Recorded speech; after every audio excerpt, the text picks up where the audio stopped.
I'm standing in the middle of Isidore's garden at St. Mark's, and directly behind me is a wall called a columbarium, where the ashes of loved ones have been stored and preserved. And represented in that wall is certainly a lot of heartache and grief.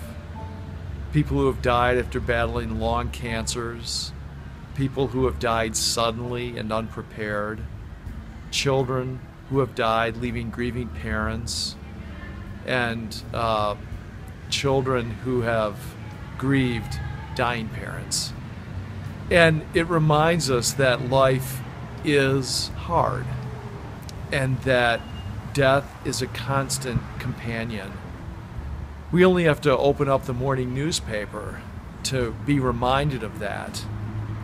Preachers and teachers and what I would say false prophets will tell us that the world is coming to an end because there are so many disasters confronting us. There are so many deaths close at hand. But I want to remind you that as Christian people, we are invited to see the world through God's perspective. God has told us that death is not the end, that we are people who believe in resurrection and new life, even when we die to this world. So I think and invite you to believe that a change of perspective can make all the difference in the world. That you and I live in a world where there's life, where there's light, where there's movement, where there's beauty.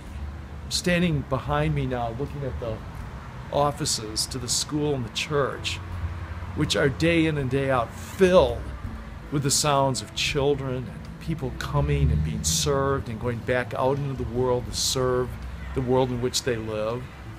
St. Mark's is a place of faith and light and love.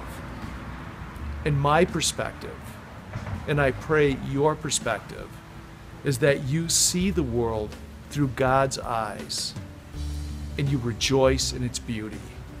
That you don't let the fears of death overwhelm you, but that you continue to awaken each day with hope, with gratitude, with love.